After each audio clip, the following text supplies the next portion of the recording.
राधे राधे। तो हम आगे की तरफ पढ़ते हैं। छठा अध्याय शिव पुराण के श्रवण की विधि।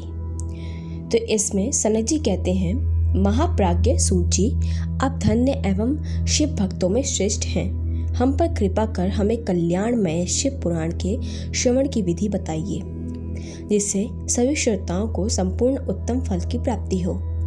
सूत जी ने कहा, मुने शनक, तुम्हें संपूर्ण फल की प्राप्ति के लिए मैं शिव पुराण की विधि सविस्तार बताता हूँ। सर्वप्रथम किसी ज्योतिषी को बुलाकर दान से संतुष्ट कर उससे कथा का शुभ मुहूर्त निकलवाना चाहिए और उसकी सूचना का संदेश सभी लोगों तक पहुंचना चाहिए कि हमारे यहाँ शिव पुराण की कथा होने वाली है।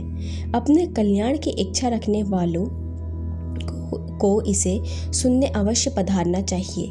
देश देश में जो भी भगवान शिव के भक्त हो तथा शिव कथा के कीर्तन और श्रवण के उत्सुक हों, उन सभी को आदर पूर्वक बुलाना चाहिए और उनका आदर सत्कार करना चाहिए। शिव पुराण सुनने के लिए मंदिर, तीर्थ, वन प्रांत अथवा घर में ही उत्तम स्थान का निर्माण करना चाहिए। केले के खंभे से सुशोभित कथा मंडल तैयार कराएं, उसे सब ओर फल पुष्प सुंदर चढ़ावे, उसे अलंकृत करना चाहिए। चारों कोनों पर ध्वज लगाकर उसे विभिन्न सामग्री में से सुशोभित करें। भगवान शंकर के लिए भक्ति पूर्वक दिव्य आसन का निर्माण करना चाहिए तथा कथावाचक के लिए भी दिव्य आसन का निर्माण करना चाहिए। नियम पूर्वक कथा सुनने वाले के लिए भी संयोग्य आसन की व्यवस्था अवश्य ही करें तथा अन्य लोगों से के बैठने की भी व्यवस्था की जानी चाहिए। कथा बाँचने वाले विद्वान के प्रति कभी बुरा भावना न देखें। संसार में जन्म तथा गुणों के कारण बहुत से गुरु होते हैं, परंतु उन सब में पुराणों का ज्ञाता ही परम गुरु माना जाता है। पुराण वेत्ता पवित्र, शांत, साधु, ईर्ष्या पर विजय प्राप्त करने वाला और दयालु होना चाहिए। ऐसे गुणी मनुष्य को इस पुण्यमयी कथा को बाँचना चाहिए। सूर्य देव से 3:30 पहर तक इसे बाँचने का उपयुक्त समय है।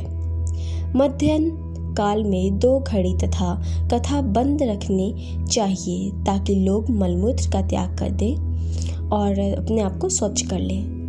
जिस दिन से कथा शुरू हो रही है उससे 1 दिन पहले व्रत ग्रहण करें। कथा के दिनों में प्रातः काल का नियम कर्म संक्षेप में कर लेना चाहिए। वक्ता के पास उसकी सहायता हेतु एक विद्वान व्यक्ति को बैठाना अवश्य ही चाहिए, जो कि सब प्रकार के संशय और को दूर कर सके, लोगों के और समझने में कुशल भी हो।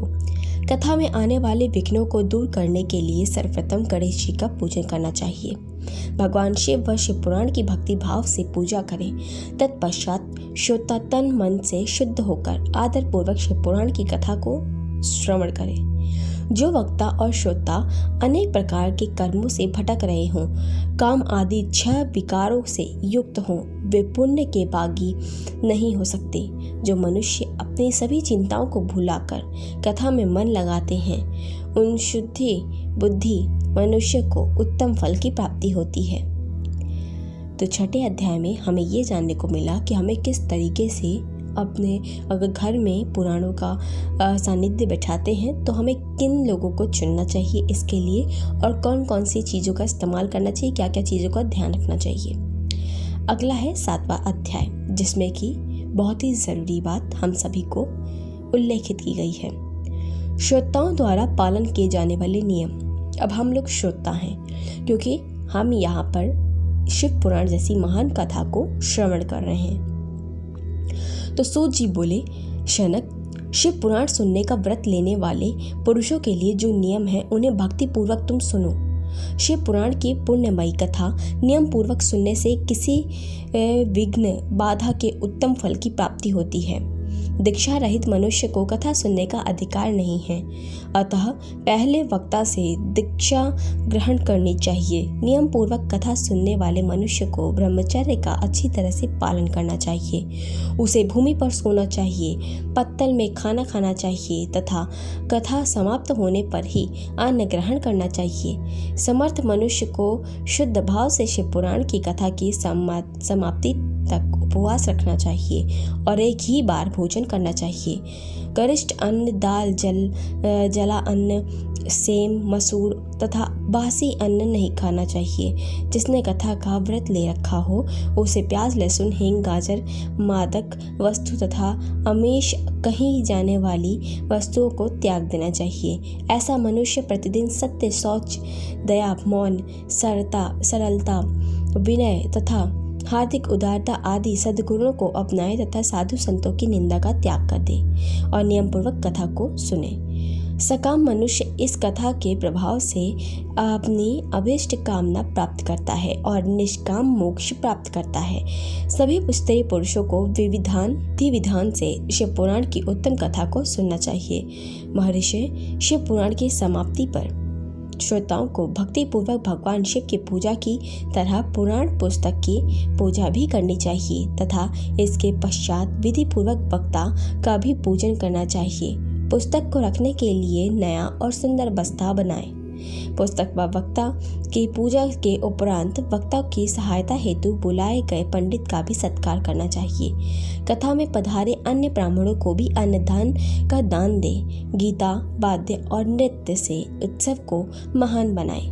विरक्त मनुष्य को कथा समाप्ति पर गीता का पाठ करना चाहिए तथा गृहस्थ को श्रवण कर्म की शांति हेतु होम करना चाहिए। होम रुद्र संहिता के श्लोकों द्वारा अथवा गायत्री मंत्र के द्वारा करें। यदि हवन करने से असमर्थ हो तो भक्ति पूर्वक शिव सहस्त्र नाम का पाठ करें। कथा श्रवण संबंधी व्रत की पूर्णता के लिए शहद से बनी खीर का भोजन 11 ब्राह्मणों को कराकर उन्हें दक्षिणा दें। समृद्ध मनुष्य 3 तोले सोने का एक सुंदर सिंहासन बनाए और उसके ऊपर लिखी अथवा लिखाई हुई शिव पुराण की लिखी पोथी विधि पूर्वक स्थापित करे तथा पूजा करके दक्षिणा चढ़ाए। फिर आचार्य का वस्त्र, आभूषण एवं गंध से पूजन करके दक्षिणा सहित वह पुस्तक उन्हें भेंट कर दे। शनक इस पुराण के दान के प्रभाव से भगवान शिव का अनुग्रह पाकर भगवान भवबंधन से मुक्त हो जाता है। शिव पुराण को विधि पूर्वक संपन्न करने पर यह संपूर्ण फल देता है तथा भोग और मोक्ष प्रदान करता है। मुने, शिव पुराण का सारा महात्म्य जो संपूर्ण फल देने वाला है मैंने तुम्हें सुना दिया है। अब आप और क्या सुनना चाहते हो? श्रीमान शिव पुराण सभी पुराणों में के माथे के तिलक है। जो मनुष्य सदा भगवान शिव का ध्यान करते हैं, जिनकी वाणी शिव के गुणों की स्तुति करती है, जिनके दोनों कान उनकी कथा को सुनते हैं, उनका जीवन सफल हो जाता है, वे संसार सागर से पार हो जाते हैं। ऐसा लोग इहलोक और परलोक में सदा सुखी रहते हैं। भगवान शिव के सच्चिदानंदमय स्वरूप का स्पर्श पाकर ही समस्त प्रकार के कष्टों का निवारण हो जाता है। उनकी महिमा जगत के बाहर और भीतर दोनों जगह विद्यमान है। उन अनंत आनंद रूप परम शिव की मैं शरण लेता हूँ।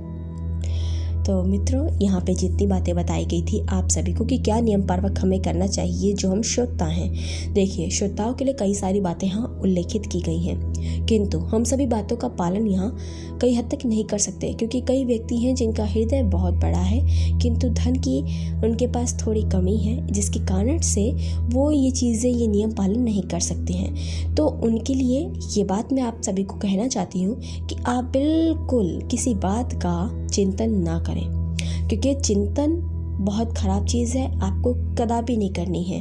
प्रभु केवल नियम के भूखे नहीं है, प्रभु केवल आपके भाव के भूखे हैं। ये नियम पूर्वक जो चीज़ें प्रतिपालन की गई हैं, ये प्रभु नियम क्यों बनाते हैं कि ये नियम से करो, ये चीज़ स्वच्छता से करनी है, ये सब नियम बनाए जाते हैं। जैसे ठाकुर जी में आप जानते हैं ना, प्रातःकाल 8 बजे, फिर उनकी मंगला आरती होती है पहले सुबह 4 बजे, उसके बाद जो है उनका 8 बजे वो उठते हैं, उसकी आरती होती है। उसके बाद उनका 11 बजे भोग की मतलब महाभोग की आरती होती है, फिर शाम की आरती होती है, फिर रात्रि की भी आरती होती है। तो ये सब आरती और ये सब उनके समय समय का जो टाइमिंग बनाया गया हर एक चीज़ का, ये केवल उल्लेखित किया गया है कि ये समय तो समय है ही, क्योंकि मैं समय के अनुसार चलता हूँ। ये चीज़ समझाई गई कि व्यक्ति जो है सब कार्य छोड़कर अपना ज़्यादा समय प्रभु में लगाए, क्योंकि प्रभु में लगाने से ही उसको सभी चीज़ों की प्राप्ति होगी, क्योंकि वो शांत केवल वहीं पे रह सकता है। क्योंकि व्यक्ति आप सब जानते हैं कि कार्य हम केवल कुछ ही चंद सेकेंड या चंद ही घंटों के लिए करते हैं, बाकी अन्यथा हम लोग अपना समय को नष्ट करते हैं। इस कारण वर्ष ये नियम पालन के लिए बनाए जाते हैं।